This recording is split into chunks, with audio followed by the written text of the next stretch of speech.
First round में जिन students को college नहीं मिला और सेकंड राउंड में किसी स्टूडेंट्स को कॉलेज मिल जाता है और उसके मनपसंद का नहीं है और उसको लगता है कि मोप अप राउंड में उसको बेटर कॉलेज मिल सकता है, तो उसको अगर मोप अप राउंड में पार्टिसिपेट करना है तो उसको ये कॉलेज छोड़ना होगा बिना डॉक्यूमेंट अपलोड किए। मतलब हेलो एवरीवन, काफ़ी इंपॉर्टेंट टॉपिक पर आज हम बात करने वाले हैं। मतलब ये ऐसा टॉपिक है कि आपको इसके बारे में पता होना चाहिए। बहुत सारे स्टूडेंट सोचते हैं कि अगर मुझे फर्स्ट से लेकर फोर्थ राउंड तक उनके मनपसंद का कॉलेज नहीं मिला या फिर उनको कोई भी कॉलेज नहीं मिला तो वो मोप अप राउंड में जाकर एक अच्छा कॉलेज ले सकते हैं, क्योंकि मोप अप राउंड का कट ऑफ ज़्यादा जाता है। ऑब्वियसली हर कोई ये सोचता है। एंड हाँ, मतलब प्रीवियस ईयर्स के कट ऑफ्स को देखें तो मोप अप राउंड का कह सकते हैं कि कहीं ना कहीं फर्स्ट से फोर्थ राउंड तक जो कट ऑफ ज़्यादा है उससे ज़्यादा ही कट ऑफ जा रहा होता है मोप अप राउंड का। तो बात आती है कि जो स्टूडेंट्स फर्स्ट से लेकर फोर्थ राउंड तक पार्टिसिपेट कर रहे हैं, कॉलेज में एडमिशन लिया और फिर उसको अपग्रेड किया, तो क्या वो स्टूडेंट्स मोप अप राउंड में पार्टिसिपेट कर सकते हैं या नहीं कर सकते हैं। बहुत इंपॉर्टेंट केस है ये, इसके बारे में आपको जानना जरूरी है, क्योंकि पिछले साल मुझे अच्छे से याद है एक स्टूडेंट थी, उसका एनडीआरआई करनाल में एडमिशन हुआ था, बट कुछ एलिजिबिलिटी क्राइटेरियाज को वो फुलफिल नहीं कर पा रही थी, जिसकी वजह से एनडीआरआई करनाल को उसका एडमिशन कैंसिल करना पड़ गया था। तो मैं चाहता हूं कि वैसी कंडीशन आपके साथ नहीं बने, इसलिए आपको वो इन्फॉर्मेशन होनी जरूरी है। एंड ऑब्वियसली आप लोगों को पता होगा कि मेरे फाइनल्स चल रहे हैं एंड 2 जनवरी तक वो खत्म हो रहे होंगे एंड उसके बाद हम वीडियोस को कंटिन्यूअसली ला रहे होंगे। अभी ऑब्वियसली हो सकता है कि वीडियोस कंटिन्यूअसली नहीं आ पा रही हैं, I am sorry for that, but मेरी कोशिश होगी कि हम 2 जनवरी के बाद से चीज़ें कंटिन्यूअसली कर रहे होंगे। तो अभी के लिए यार ये वीडियो बहुत इंपॉर्टेंट है, मेरे एग्जाम्स अभी भी चल रहे हैं, बट फिर भी मुझे लगा कि इस वीडियो के बारे में आपको पता होना चाहिए। एंड आज की वीडियो का यार एम रखते हैं हम 150 प्लस लाइक्स का, एंड हमारी जो फैमिली है हमें पूरा भरोसा है कि इतने लाइक्स तो कर ही देगी। तो बात करते हैं हम अपने टॉपिक पर कि भैया जो स्टूडेंट्स 1 से लेकर 4 राउंड तक पार्टिसिपेट कर रहे हैं, अपग्रेडेशन के लिए ऑप्ट कर रहे हैं, फोर्थ राउंड तक जाते हैं, उनको मनपसंद कॉलेज नहीं मिलता है, तो क्या वो उस कॉलेज को छोड़कर मोप अप राउंड में पार्टिसिपेट कर सकते हैं। तो देखो यार, ये बहुत बड़ा रूल है कि आईसीआर का कहना है कि अगर आप 1 से 4 राउंड तक जाते हैं, आपको कोई भी कॉलेज मिलता है, आप डॉक्यूमेंट वेरीफाई करवाते हैं, अपनी फीस भी पे करते हैं, सारी चीजें करते हैं और आप अपग्रेड के लिए चूज कर रहे होते हैं, अपग्रेड कर करके आप फोर्थ राउंड तक पहुंचते हैं, फोर्थ राउंड में भी आपको कोई कॉलेज मिलता है बट आपको वो पसंद नहीं आता है और आप छोड़ देते हैं, और अब आप जाना चाहते हैं मोप अप राउंड में, तो क्यों? मतलब आपको कॉलेज मिला था, आपने एक सीट बर्बाद की है, इसकी वजह से आईसीआर का मानना होता है कि आप जो है वो मोप अप राउंड के लिए एलिजिबल नहीं है।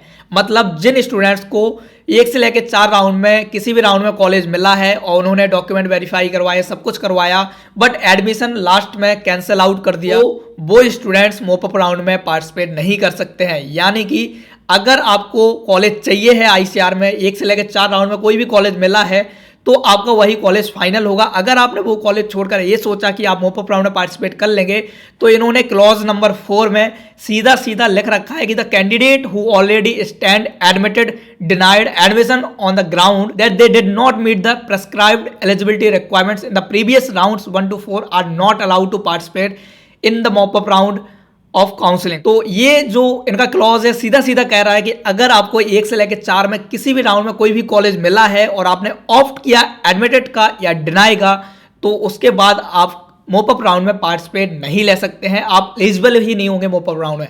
बाकी आप मोप अप राउंड की काउंसलिंग करवा सकते हैं। हो सकता है कि मोप अप राउंड में आपको कॉलेज भी अलॉट हो, लेकिन जब आप एडमिशन लेने जाएंगे अपनी यूनिवर्सिटी में तो वो चेक करेंगे कि आपको कहीं 1 से लेकर 4 राउंड तक कोई भी कॉलेज मिला तो नहीं था। अगर आपको कॉलेज मिला था और आपने छोड़ा है तो वो लोग आपका एडमिशन कैंसिल कर देंगे।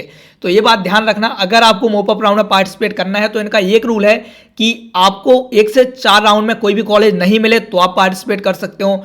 दूसरा इनका रूल है कि 1 से 4 राउंड में अगर आपको कोई कॉलेज मिला और आपने डॉक्यूमेंट वेरीफाई नहीं करवाए, फीस भी पे नहीं की, तो भी आप मोप अप राउंड में पार्टिसिपेट कर सकते हैं। यानी कि फर्स्ट राउंड में जिन स्टूडेंट्स को कॉलेज नहीं मिला और सेकंड राउंड में किसी स्टूडेंट्स को कॉलेज मिल जाता है और उसके मनपसंद का नहीं है और उसको लगता है कि मोप अप राउंड में उसको बेटर कॉलेज मिल सकता है, तो उसको अगर मोप अप राउंड में पार्टिसिपेट करना है तो उसको ये कॉलेज छोड़ना होगा बिना डॉक्यूमेंट अपलोड किए। मतलब एनी हाउ उसको कॉलेज से आउट होना पड़ेगा, उसको काउंसलिंग में पार्टिसिपेट नहीं करना पड़ेगा।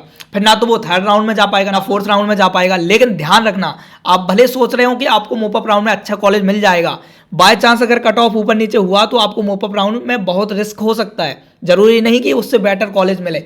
इसलिए अगर आप कॉलेज छोड़ रहे हैं या फिर सोच रहे हैं कि मोप अप राउंड में मुझे बेटर मिलेगा, तो बहुत सोच समझ के छोड़िएगा कॉलेज, क्योंकि जरूरी नहीं कि मोपअप राउंड में आपको एक अच्छा कॉलेज मिल सके। तो इस बात का बहुत ध्यान रखना यार, जब भी आप कॉलेज अपग्रेड के लिए जा रहे हो, एडमिटेड के लिए जा रहे हो, तो ये सारी चीज़ें आप बहुत ध्यान से करना।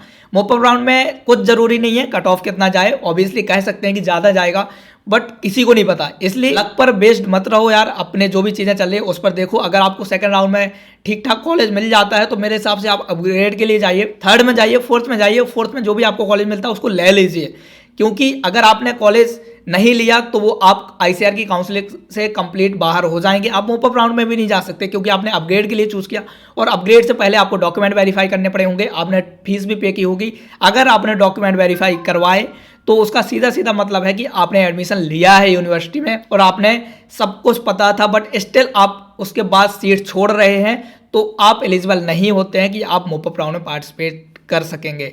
तो इसलिए इस बात का ध्यान रखना। अगर आपको मोपअप राउंड में जाना है तो आपको अपने डॉक्यूमेंट वेरीफाई नहीं करवाने हैं, ना ही फीस पे करनी है, और डायरेक्ट कॉलेज को छोड़कर बाहर हो जाना है। लेकिन ये बहुत रिस्की है, जरूरी नहीं कि आपको मोपअप राउंड में कॉलेज मिल ही पाए। बाकी जिनकी रैंक बहुत अच्छी है, लाइक 100, 200, को लगता है कि उनके मनपसंद के कॉलेज नहीं मिल पा रहे हैं, वैसे तो मेरे हिसाब से आप अपग्रेड करते जाओगे फोर्थ राउंड तक तो आपको बीएचयू और आईआरआई जैसे कॉलेज मिल जाएंगे अगर आपकी बहुत अच्छी रैंक है तो। बट अगर आपका बाय चांस मनपसंद कॉलेज नहीं मिला और आपको लगता है कि हो सकता है मोपअप में मुझे मिल जाए, वैसे मैं सजेस्ट नहीं करूंगा कि आप ऐसा कीजिए।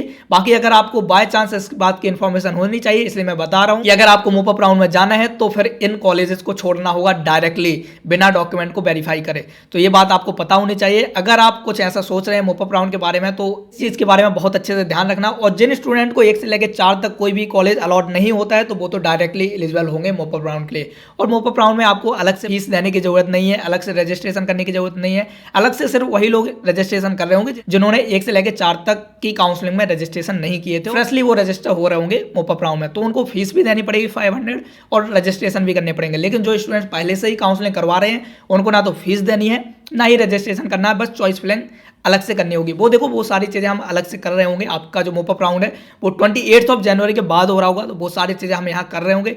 अभी के लिए इतना ही जान लो कि जो ये रूल्स हैं ये आपको पता होना चाहिए। बाकी आईसीआर का यूजी ब्रोकर हमने अपने टेलीग्राम पर भी शेयर किया हुआ है, तो वहाँ से आप इसको देख सकते हैं एंड इसको एक बार पढ़ भी लेना ताकि आपको रूल्स पता रहे। एंड आई होप कि आपको वीडियो पसंद आई होगी। अगर वीडियो पसंद आई है तो लाइक जरूर कर देना, अगर चैनल पर नए हो तो सब्सक्राइब जरूर करना। आई होप कि आपको ये चैनल पसंद आ रहा होगा। एंड दैट्स ऑल यार, बाकी मिल रहे होंगे अगले वीडियो में, तब तक चलते हैं, बाय, टेक केयर।